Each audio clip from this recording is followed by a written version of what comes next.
Hello friends, good morning. आज मैं आपको बताऊंगी कि जो गूगल धूप है उसके क्या उपाय हैं। गूगल धूप के एक बार वास्तु दोष लग जाने के बाद व्यक्ति के जीवन में कुछ भी सही नहीं होता है, तो परिवार में सदस्यों के मध्य कलह की स्थिति बनी रहती है, साथ ही आर्थिक स्थिति भी बदहाल हो जाती है। तो आपको वास्तु नियमों का पालन जरूरी है, जिसमें वास्तुशास्त्र में नकारात्मक शक्तियों को दूर करने के लिए विशेष उपाय बताए गए हैं। सनातन धर्म में या हमारे हिंदू धर्म में वास्तुशास्त्र का बहुत महत्व है। गृह निर्माण से लेकर प्रवेश तक वास्तु नियमों का हम विधि विधान से पालन करते हैं। गृह प्रवेश के बाद भी सभी चीज़ों को वास्तु के हिसाब से रखा जाता है। ऐसा करने से घर में सुख शांति और समृद्धि बनी रहती है। अनदेखी करने से वास्तु दोष उत्पन्न हो जाता है। एक बार वास्तु दोष लग जाने के बाद जीवन में कुछ सही तो होता नहीं है। तो जब हम इसका उपयोग करते हैं गूगल का, तो वास्तु दोष के चलते तो क्या होता है कि इसके प्रयोग से घर में व्याप्त वास्तु दोष दूर हो जाता है। तो इसके बारे में हम विस्तार से पढ़ेंगे कि गूगल की धूप है क्या।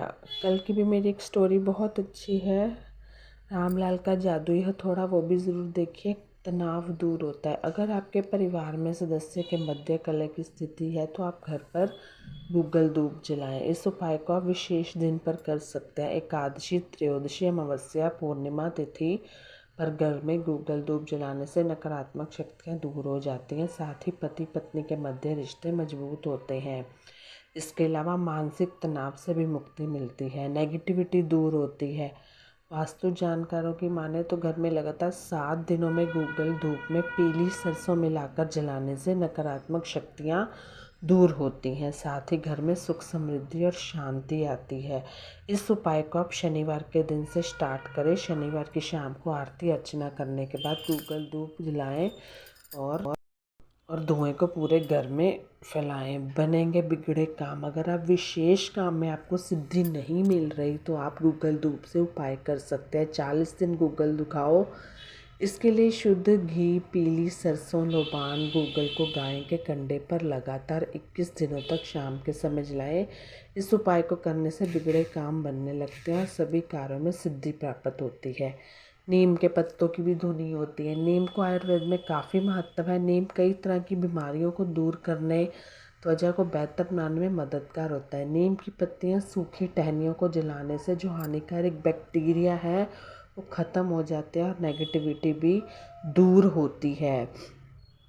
एक है कि दशांग फूल की धुनी भी लोग देते हैं। चंदन, कुष्ठ, नकल, राल, गुड़, शकरा, नखंड, जटामासी, लघु और शौध को बराबर मात्रा में मिलाकर जलाया जाता है। इसे ही दशांग फूल की धुनी कहते हैं।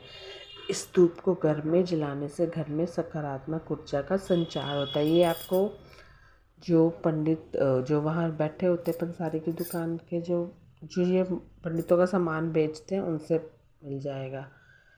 धूप आपको पहले एक कंडा जलाना है, फिर कुछ देर बाद जब उसके अंगारे रह जाएं उस पर गूगल डाल देनी है। इससे संपूर्ण घर में सुगंधित धुआं फैल जाएगा। ये उपाय आपको ज़्यादातर रविवार और गुरुवार को करना है। अगर घर में साफ़ सफाई रखते हैं, पीपल के पत्ते से 7 दिन तक घर में गोमूत्र के छींटे मारोगे और तत्पश्चात शुद्ध गूगल की धूप जलाओगे, तो इससे घर में किसी ने अगर कुछ कर रखा है तो वह भी दूर हो जाएगा। आप अगर कर सकते हो उपाय तो बहुत बढ़िया रहेगा। धन्यवाद। Bye bye, take care.